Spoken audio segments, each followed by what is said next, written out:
मैं Arvind Kumar Singh from triangular classes. मैं NIOS board का फॉर्म भरवाता हूँ, बच्चों का ऑनलाइन क्लास करता हूँ, फिजिकल क्लासेज करता हूँ। जो भी प्रॉब्लम होती है उसका समाधान करता हूँ, स्टडी मटेरियल प्रदान करता हूँ, TM में PCP प्रैक्टिकल की जानकारी देता हूँ। प्रश्न यह उठता है कि बच्चे अच्छे स्कूल में पढ़ते हैं, समय देते हैं, तैयारी करते हैं, कोचिंग करते हैं, फिर भी कम नंबर पाते हैं या फेल हो जाते हैं। इसका क्या कारण है?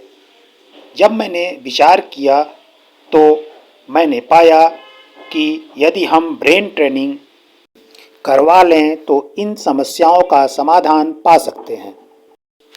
इन सभी समस्याओं के समाधान के लिए मैंने ब्रेन बूस्टर स्कूल की स्थापना किया। ब्रेन बूस्टर स्कूल में एवाकस, वैदिक mathematics, quantum speed reading, ESP और ब्रेन ट्रेनिंग के माध्यम से इन सभी समस्याओं का समाधान किया जाता है। Brain booster school YouTube channel में भी आप जाकर हमारे 250 प्लस वीडियो देख सकते हैं।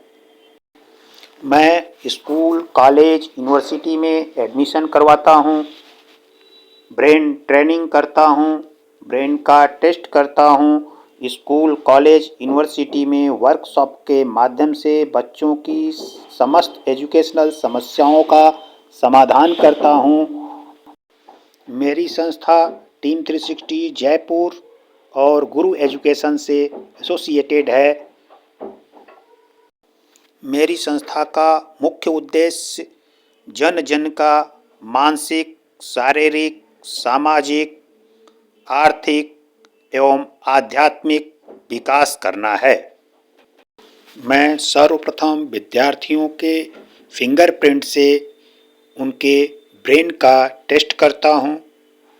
उस ब्रेन के टेस्ट से कैरियर काउंसलिंग करता हूँ और उनके ब्रेन के नेचर को बताता हूँ और उनके बॉर्न टैलेंट को जानकर उनका सही मार्गदर्शन करता हूँ, जिससे कि वह सफल हो जाते हैं, कम मेहनत में अच्छे अंक प्राप्त कर लेते हैं।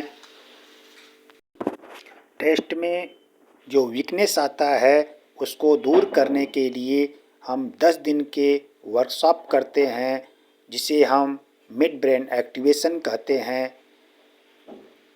और इसके माध्यम से हम आज्ञा चक्र को या मिड ब्रेन एक्टिवेट करके उनकी समस्याओं का समाधान करते हैं और कुछ हम टिप्स भी बताते हैं, जिसे घर पर वह करके अपने वीकनेस को दूर कर सकते हैं।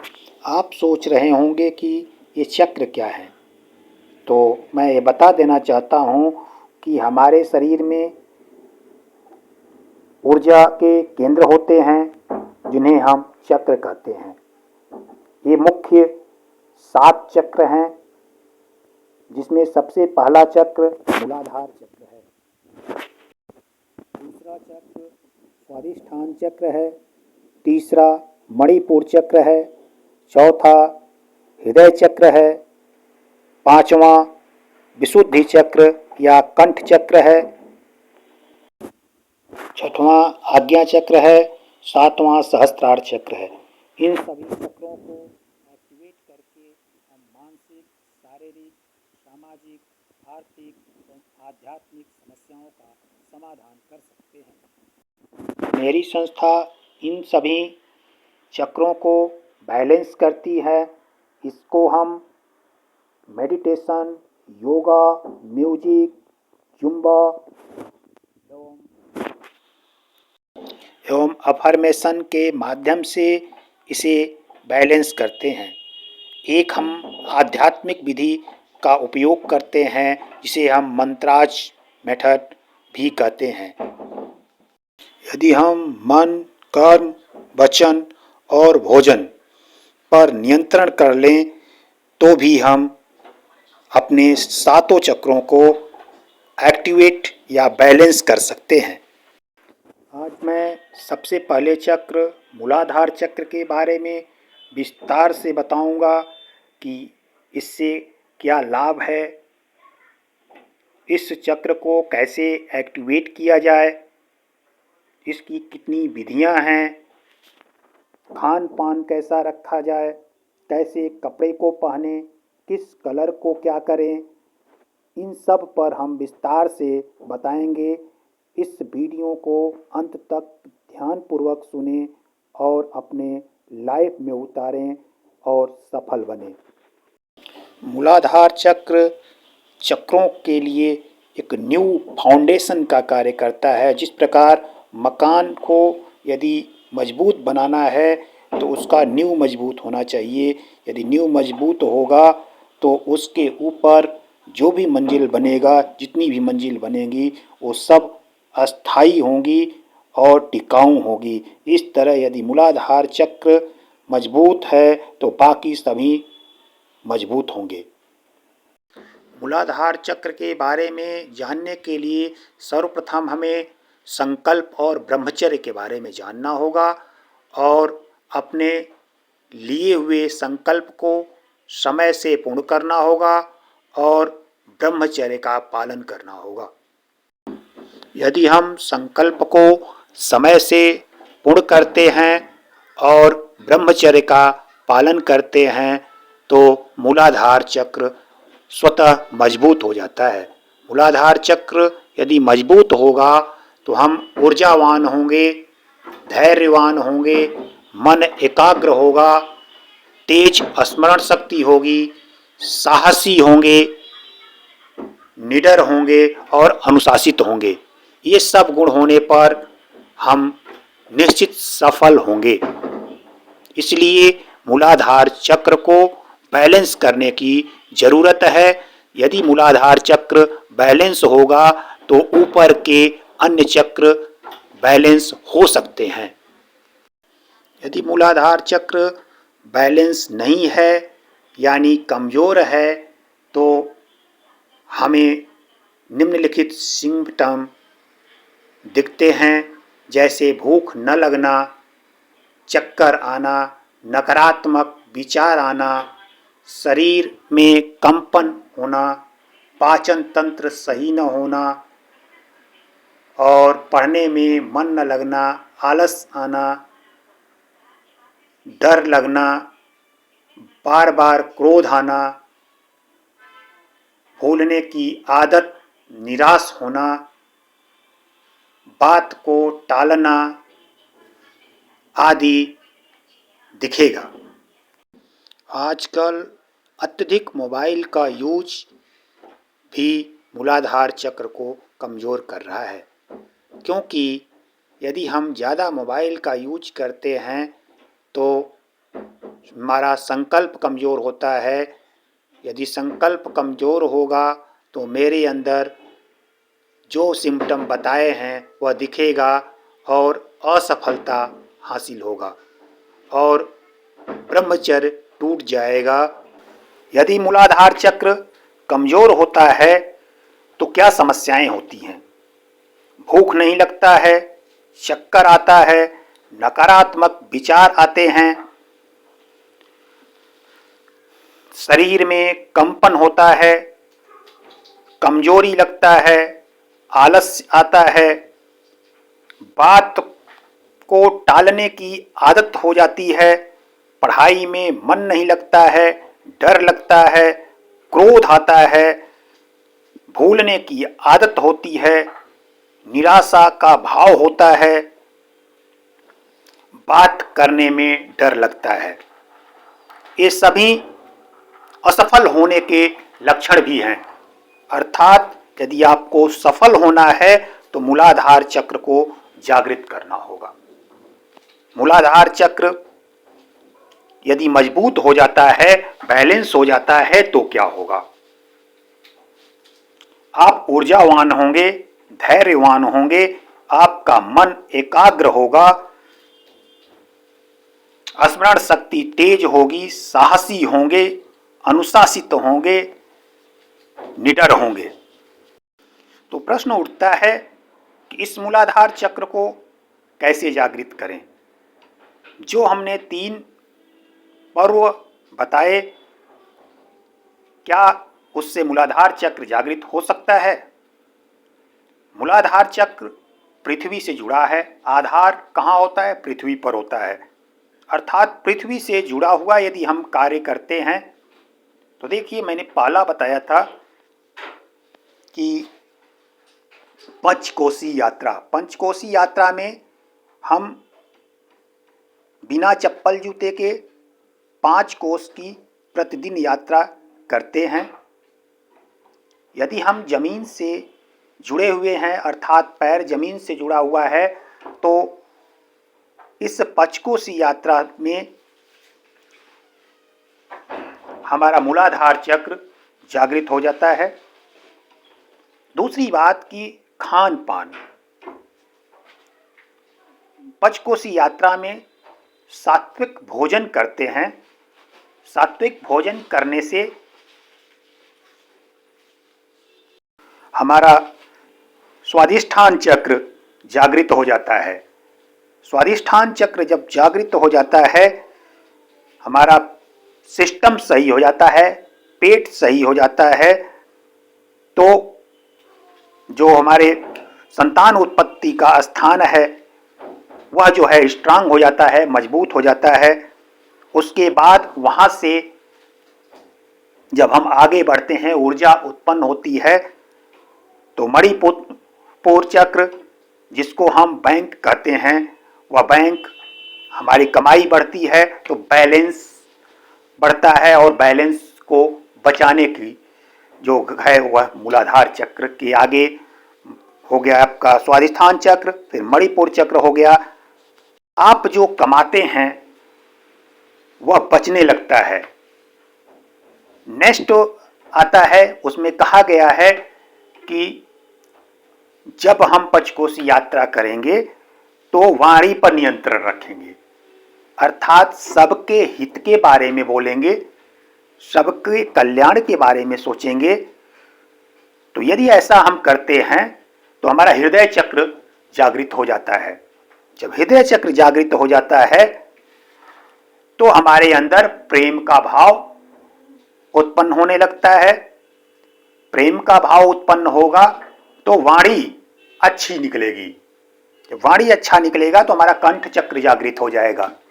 जब कंठ चक्र जागृत हो जाएगा तो हम अच्छा बोलना शुरू कर देंगे, अच्छा सोचना शुरू कर देंगे, और इसके बाद स्वतः हमारा आज्ञा चक्र जागृत हो जाएगा। आज्ञा चक्र यदि जागृत हो जाता है तो सहस्त्रार्थ चक्र ऑटोमेटिक जागृत हो जाएगा और हम ब्रह्म से जुड़ जाएंगे। तो मेरा शारीरिक, मानसिक, आध्यात्मिक, सामाजिक पूर्ण रूप से विकास हो जाएगा।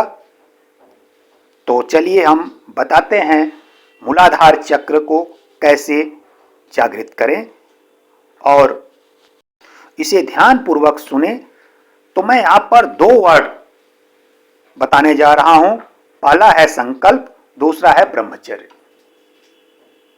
तो हमारे शास्त्रों में बताया गया है, कोई भी पूजा पाठ होता है तो उसमें संकल्प लिया जाता है। यह बताया गया है कि विद्यार्थियों को ब्रह्मचर्य का पालन करना चाहिए, या प्रत्येक मानव को ब्रह्मचर्य का पालन करना चाहिए। तो यदि हम संकल्प को मजबूत कर लेते हैं तो ब्रह्मचर्य का पालन ऑटोमेटिक हो जाएगा। वह यदि थोड़ा कमजोर भी रहेगा तो हमारा जब संकल्प स्ट्रांग हो जाएगा तो ऑटोमेटिक वो नियंत्रित हो जाएगा। तो हमें ब्रह्मचर्य पर नियंत्रण न करके अपने संकल्प पर नियंत्रण करना है। तो जो भी कार्य हमें करना है, एक संकल्प लें, संकल्प को उस समय के साथ जोड़ दें। यदि ऐसा हम कर लेते हैं तो हमारा मूलाधार चक्र जागृत हो जाता है। अब चलिए हम भौतिक स्तर पर बात करते हैं कि भौतिक स्तर पर कैसे मूलाधार चक्र को जागृत करें। भौतिक स्तर पर आप कम से कम 1 किलोमीटर पैदल चलें बिना चप्पल के। और भोजन पर आते हैं। भोजन में लाल रंग का भोजन, लाल रंग की सामग्री को ज़्यादा से ज़्यादा उपयोग करें। दूसरा, आप वस्त्र पर आते हैं तो वस्त्र लाल रंग का धारण करें। लाल रंगों के यदि संपर्क में रहते हैं तो मूलाधार चक्र जागृत हो जाएगा। चलिए अब आध्यात्मिक तरीका का उपयोग करते हैं। हमने बताया था कि यह मूलाधार चक्र के स्वामी गणेश जी हैं, जो अग्रपूज्य हैं। अग्रपूज्य होने का कारण भी है कि मूलाधार पहला चक्र है, तो जब तक पहला चक्र जागृत नहीं होगा तब तक कोई चक्र जागृत नहीं हो सकता। इसलिए सर्वप्रथम गणेश जी की पूजा की जाती है। तो आप गणेश जी को ध्यान करें 5 मिनट। अपने श्वसन क्रिया को 5 मिनट तक अपनी इच्छानुसार करें। तो एक मंत्र है जो बहुत आसान है, उसको आप बोल सकते हैं, ओम गम गम, या आप ओम का उच्चारण भी कर सकते हैं। ओम के उच्चारण मात्र से समृद्धि होती है। तो समृद्धि के देवता गणेश जी हैं, तो ओम के उच्चारण से भी गणेश जी की पूजा होती है। और ओम उच्चारण से भी आप मूलाधार चक्र को जागृत कर सकते हैं। एक बीज मंत्र बताता हूं। जैसे हम ओम का उच्चारण करते हैं, उसी तरह मूलाधार चक्र का एक बीज मंत्र है जिसको हम कहते हैं लम। तो इस लम का उच्चारण करके भी हम अपने मूलाधार चक्र को जागृत कर सकते हैं। तो इस तरह सबसे पहला मानसिक स्तर पर यदि आप मूलाधार चक्र को जागृत करना चाहते हैं तो आप अनुशासित रहें, यानी संकल्प को समय से पूर्ण करें। तो ये जो विधि है, इससे आपको सफलता भी मिलेगी। और दूसरा है, जमीन के संपर्क में रहें। हो सके तो घास पर चलें और खेतों में कार्य कर सकते हैं तो खेतों में कार्य करें। देखिए, हम एक व्यवहारिक एग्जाम्पल देते हैं। तो खेतों में काम कौन करता है? किसान। किसान कार्य खेतों में करते हैं, इसलिए आपने देखा होगा कि किसान के अंदर आलस नहीं होगा, उनका स्वास्थ्य अच्छा होता है, ऊर्जावान होते हैं, धैर्यवान होते हैं, एकाग्र होते हैं, साहसी होते हैं, निडर होते हैं, अनुशासित होते हैं। ये सब आप किसानों के अंदर देखते हैं क्योंकि उनका मूलाधार चक्र जागृत होता है। अतः अपने ऊर्जा केंद्रों पर कार्य कर अपने चक्रों को बैलेंस करें और भौतिक अभौतिक समस्याओं का समाधान पाएं। आप यदि इस पर कार्य करते हैं, यदि बताए गए वीडियो के अनुसार, तो निश्चित आप सफल होंगे।